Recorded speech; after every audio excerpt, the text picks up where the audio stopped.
ගේමස්ලා හැමෝටම සුබ දවසක්. ඉතින් මේ වීඩියෝගෙන් කියන්න යන්නේ පොඩි සොෆ්ට්වෙයාර් එකක් ගැන. ඉතින් ගොඩක් කට්ටිය මේක දන්නවා. මේ ගේමස්ලා අතර ගොඩක් ජනප්‍රිය මේ සොෆ්ට්වෙයාර් එක. ඒක තමයි MSI Afterburner. ඉතින් ගොඩක් කට්ටිය දන්නේ නැහැ මේකේ හරියට මේ settings කොහොමද හදාගන්නේ කියලා. ඉතින් මේ වීඩියෝ එක ඒගොල්ලන්ට. හොඳයි ඔයගොල්ලෝ මුලින්ම ඔයගොල්ලන්ගේ browser එක open කරගන්න ඕනේ. ඊට පස්සේ Google search එකක් දාන්න MSI Afterburner කියලා. එතකොට ඔයගොල්ලන්ට මුලින්ම result එකක් එයි MSI Afterburner කියලා MSI official website එකෙන්. ඉතින් මේ web page එකේ යටටම ගියාම download section එක තියෙනවා මේ විදිහට. එතකොට ඒකේ පළවෙනි item එකේ තියෙනවා MSI Afterburner කියලා. ඊළඟට MSI Afterburner තියෙනවා Android platform එකට. ඊළඟට MSI Afterburner remote server තියෙනවා. ඉතින් අපිට දැන් මෙතනදී ඕන වෙන tool එක තමයි MSI Afterburner software එක. ඒ කියන්නේ අපිට Windows වලට මේ install කරගන්න අවශ්‍ය software එක. ඉතින් ඔයගලන්ට මෙතන පළවෙනි item එක download click කරලා මේ tool එක download කරගන්න පුළුවන් ඔයාලගේ මේ computer එකට.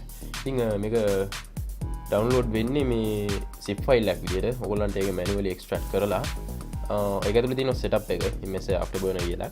ඊට පස්සේ මේ ඒක normally install කරගන්න තියෙන්නේ. හොඳයි මේ තියෙන්නේ MSI Afterburner software එක. ඉතින් මෙතන මුලින්ම තියෙනවා අපේ card එක අදාළ කරන settings. ඒ කියන්නේ අපේ video card එකට අදාළ settings. ඊළඟට මෙතන තියෙන profile list එක. ඒ කියන්නේ අපි මෙතන customize කරගෙන settings තියෙනවානේ. ඒ settings මේ විදිහට profile වලට save කරගන්න පුළුවන් අපිට. ඊළඟට මෙතන තියෙන apply button එක, මෙතන තියෙන reset button එක, ඊළඟට මෙතන තියෙන settings button එක. ඊළඟට මෙතන තියෙන apply at startup option එක. ඒ කියන්නේ අපි මෙතන apply කරන settings stable නම් අපිට මේ apply at startup option එක දෙන්න පුළුවන්. හොඳයි MSI Afterburner එකේ මූලිකම කාරණා දෙක තමයි අපේ වීඩියෝ කාඩ් එකේ performance tune කරන එක.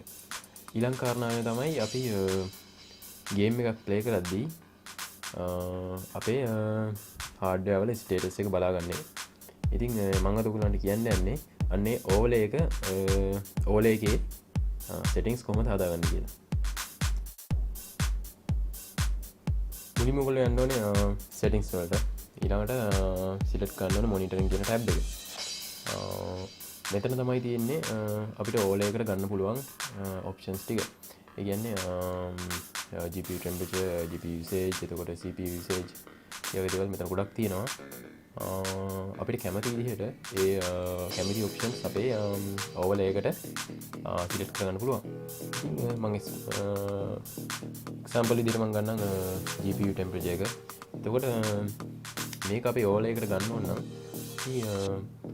GPU temperature එක select කරලා එන්න මේ GPU temperature graph කියන options යටතේ ඒකේ show in on screen display කියන option එක select කරන්න ඕනේ. එතකොට තමයි ඒක overlay එකට add වෙන්නේ. ඊළඟට ඒ GPU එකට name එකක් දෙන්න ඕන නම් ඔයගොල්ලෝ යන්න ඕනේ මෙන්න මේ override group name කියන option එක select කරන්න ඕනේ. ඊළඟට ඒක select කරලා ඒකට මෙන්න මේ විදිහට නමක් දෙනවා. දැන් මගේ කාඩ් එක GTX 1050 Ti නේ. ඉතින් මම මේ විදිහට මගේ කාඩ් එකේ මොඩල් නම්බර් එක මෙතෙන්ට දීලා තියෙනවා. එතකොට ඒ විදිහට දීපුවම දැන් මම මේ select කරලා තියෙන options ටික තමයි මේ තියෙන්නේ. memory, එතකොට core clock ඒ වගේ දේවල්. ඒගොල්ලෝ select කරපු options ටික overlay එකට add වෙලා කියලා මෙන්න මේ properties වලින් බලා ගන්න පුළුවන් මේ විදිහට. එතකොට ඒ විදිහට තමයි ඒතර පෙන්නන්නේ. ඊළඟට ඕකේ කරලා ඔයගොල්ලෝ ගිහිල්ලා ඔයගොල්ලන්ගේ ඕවලේ එක චෙක් කරලා බැලුවොත් මෙන්න මේ විදිහට බලා ගන්න පුළුවන්. මෙන්න මේ විදිහට තමයි ඕවලේ එක ඩිස්ප්ලේ කරන්නේ. එතකොට දැන් මම මෙතන එක්සැම්පල් එකක් විදිහට මේ වීඩියෝ ප්ලේ එකක් ගත්තේ. ඉතින් ඔයගොල්ලෝ ගේම් එකක් ප්ලේ කරනවා නම් මෙන්න මේ විදිහට තමයි මෙන්න මේ ඕවලේ එක ඩිස්ප්ලේ කරන්නේ. ඒකට මම සිලෙක්ට් කරලා තියෙනවා මගේ වීඩියෝ කාඩ් එකේ details. එතකොට මගේ VRAM usage එක, ඊළඟ මගේ processor එක, ඒකේ temperature එක, ඒකේ usage එක සහ ඒකේ speed එක, ඊළඟට මගේ RAM capacity එක කොහොමද පාවිච්චි වෙන්නේ, වගේම මගේ frame rate එක. ඒ කියන්නේ මගේ FPS count එක කීයද කියලා. ඉතින් ඒ විදිහට තමයි ඕලේක වැඩ කරන්න. අවසානට කතා කරන්න ඕනේ ඒවා ටියවන එක් ගැන ඉතින් මේ ටුල්ල ගෙන්නේ මෙසයි Afterburner සොෆ්ටය එකත් එක්කමයි ගැන ඔගුල මේ ඉන්ස්ටෝල් කරදදිම මේ ඔටෝමටික්ලි ඉන්ස්ටෝල් වෙන ඔගුලන් සිිටම එකට එතකොට මේ අරාි සෙටප් කරපු ඕවලේක වැඩ කරන්නේ මෙන්න මේ රිවා ටියවන එක හරහා එතකොට ඕල්ලන්ගේ සිලට් කරපු ඕලේක ඩිස්පලේ කරන්න පොසිෂන් එක මේ විදියට මෙතින් සිලට් කරගන්න පුළුවන් ඒවගේම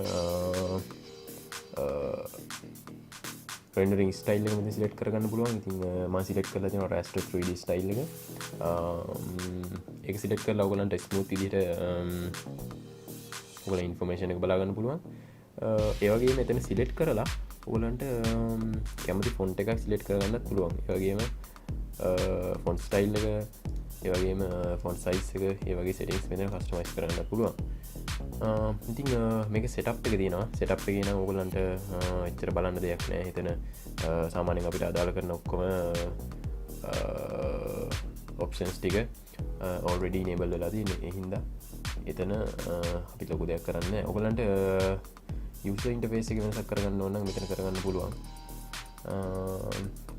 ඒ වගේ දේවල් තමයි ඉතින් ඒක තියෙන්නේ. ඉතින් මම හිතනවා මේක ඔයගලන්ට සපෝට් එකක් වෙන්න ඇති කියලා. ඉතින් තව ටියුටෝරියල් එකකින් ආයි හම්බෙමු.